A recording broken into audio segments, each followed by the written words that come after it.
ഓണം എക്സാമിലേക്ക് ഇനി വളരെ കുറച്ച് ദിവസങ്ങളേ ഉള്ളല്ലോ. ടൈം ടേബിൾ എവിടെ എന്നുള്ള ആശങ്ക ഇനി വേണ്ട. ടൈം ടേബിൾ ഒഫീഷ്യലി പബ്ലിഷ് ചെയ്ത് കഴിഞ്ഞു. കുറേ ആളുകൾ വിചാരിച്ചിട്ടുണ്ടായിരുന്നു ടൈം ടേബിൾ വരാൻ നേരെ വൈകിയതുകൊണ്ട് എക്സാം മാറ്റാൻ സാധ്യതയുണ്ട്, സിലബസ് കുറക്കാൻ സാധ്യതയുണ്ട്.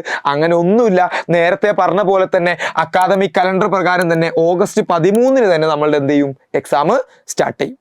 അപ്പോൾ ഓഗസ്റ്റ് 13 വ്യാഴാഴ്ചയാണ് നമ്മുടെ ആദ്യത്തെ എക്സാം. ഹിന്ദിയാണ് ഐശ്വര്യമായി തുടങ്ങുന്നത്. ഉച്ചയ്ക്ക് ശേഷമായിരിക്കും എക്സാം ഉണ്ടായിരിക്കുക. തൊട്ടടുത്ത ദിവസം ഓഗസ്റ്റ് 14 നോക്കിയാൽ നിങ്ങൾക്ക് കാണാം 2 ഓഗസ്റ്റ് 14 ഇവിടെ ഉണ്ട്. അതിനർത്ഥം അന്നേ ദിവസം നിങ്ങൾക്ക് ഉച്ചക്ക് മുമ്പും ഉച്ചക്ക് ശേഷവും ഓരോ എക്സാം ഉണ്ട്. ഉച്ചക്ക് മുമ്പുള്ള എക്സാം ഫസ്റ്റ് ലാംഗ്വേജും മലയാളം സെക്കൻഡും ആയി.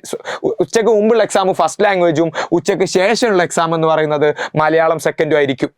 അവിടെ ആയിട്ട് നിങ്ങൾക്ക് ഗ്യാപ്പ് കിട്ടി 15ഉം 16ഉം ശനിയും ഞായറും കഴിഞ്ഞിട്ട് ഓഗസ്റ്റ് 17 നിങ്ങൾ എത്തുമ്പോൾ നിങ്ങൾ നേരിടാൻ പോകുന്ന പരീക്ഷ എന്ന് പറയുന്നത് മാത്സ് ആയിരിക്കും. വിച്ച് മീൻസ് അവിടെ നിങ്ങൾക്ക് ആയിട്ട് 2 ദിവസത്തെ ഗ്യാപ്പ് ഉണ്ട്.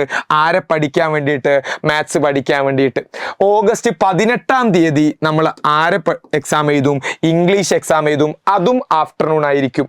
അവിടെ വരുന്നു വീണ്ടും ഓഗസ്റ്റ് 19 2 ഓഗസ്റ്റ് 19 2 വന്നിട്ടുണ്ടെങ്കിൽ 2 എക്സാം ഉണ്ടായിരിക്കും. അന്ന് ഉച്ചക്ക് മുമ്പ് നമുക്ക് ബേസിക് സയൻസ് ആയിരിക്കും.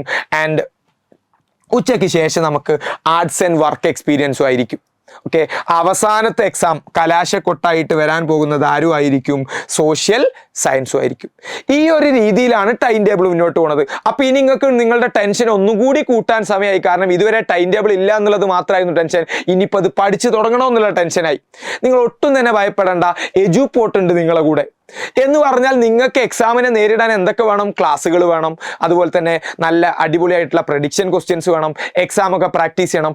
അതൊക്കെ നിങ്ങൾക്ക് നമ്മൾ എന്ത് ചെയ്യാൻ പോവാണ്? പ്രൊവൈഡ് ചെയ്യാൻ പോവാണ്. എല്ലാവർക്കും നമ്മൾ പ്രൊവൈഡ് ചെയ്യാൻ പോവാണ്. അപ്പം നിങ്ങൾക്ക് വേണ്ടിയിട്ടുള്ള ഒരു കിടിലൻ സർപ്രൈസ് ഓണം എക്സാമിന് വേണ്ടി നമ്മൾ എന്ത് ചെയ്തിട്ടുണ്ട്? സെറ്റ് ചെയ്ത് വെച്ചിട്ടുണ്ട്. ആ സർപ്രൈസ് എന്താണെന്നല്ലേ? പെട്ടെന്ന് പറഞ്ഞാൽ സർപ്രൈസിന്റെ ആ ഒരു വെറൈറ്റി പോയി. അപ്പോൾ സർപ്രൈസ് എന്താണെന്ന് നമ്മൾ റിവീൽ ചെയ്യാൻ പോകുന്നത് നാളെയാണ്. ജൂലൈ 30 വ്യാഴാഴ്ച നാളെ ആയിരിക്കും സർപ്രൈസ് നമ്മൾ റിവീൽ ചെയ്യുന്നത്. രാത്രി കൃത്യം 7 മണിക്ക് നമുക്കൊരു സ്റ്റഡി പ്ലാൻ ഉണ്ട്. ആ സ്റ്റഡി പ്ലാനിൽ നിങ്ങൾക്കൊരു കിടിലൻ സർപ്രൈസും ഉണ്ട്. അപ്പൊ ഇനിയുള്ള ദിവസങ്ങളെ എങ്ങനെ സിസ്റ്റമാറ്റിക്കായി അടിപൊളിയായിട്ട് പ്ലാൻ ചെയ്യാം എന്നുള്ളതടക്കം പറഞ്ഞു തരും. അതോടൊപ്പം നിങ്ങളുടെ ഓണം എക്സാമിന് വേണ്ടിയിട്ടുള്ള ഒരു കിടിലൻ സർപ്രൈസ് കൂടി, സർപ്രൈസ് ഗിഫ്റ്റ് കൂടി എജുപോർട്ടിലെ 7ാം ക്ലാസ്സിലെ മക്കൾക്ക് നമ്മൾ എന്ത് ചെയ്യും? പ്രൊവൈഡ് ചെയ്യും. അപ്പൊ നിങ്ങൾ മറക്കണ്ട, കൃത്യം 7 മണിക്ക് നാളെ ലൈവിലേക്ക് എത്തിക്കോ. നിങ്ങളുടെ എല്ലാ ഫ്രണ്ട്സിനോടും കൂടെ എന്ത് ചെയ്തോ? വിവരം പറഞ്ഞു. അത് മാത്രം പോരാ, നിങ്ങൾക്കറിയാം ഈ പറഞ്ഞ പോലെ തന്നെ സർപ്രൈസ് കാത്തിരിക്കരുത്. ടൈം ടേബിൾ കിട്ടിക്കഴിഞ്ഞു. നിങ്ങൾക്ക് നിങ്ങളുടേതായിട്ടുള്ള ടൈം ടേബിൾ ക്രിയേറ്റ് ചെയ്തിട്ട് ചാപ്റ്ററുകളൊക്കെ കൃത്യമായിട്ട് പഠിച്ചു തുടങ്ങാനുള്ള ഒരു അലാം കൂടിയാണ് ആരെന്ന് പറയുന്നത്? ഈ ടൈം ടേബിൾ എന്ന് പറയുന്നത്. സോ പെട്ടെന്ന് പഠിച്ചു തുടങ്ങുക, അടിപൊളിയാക്കുക.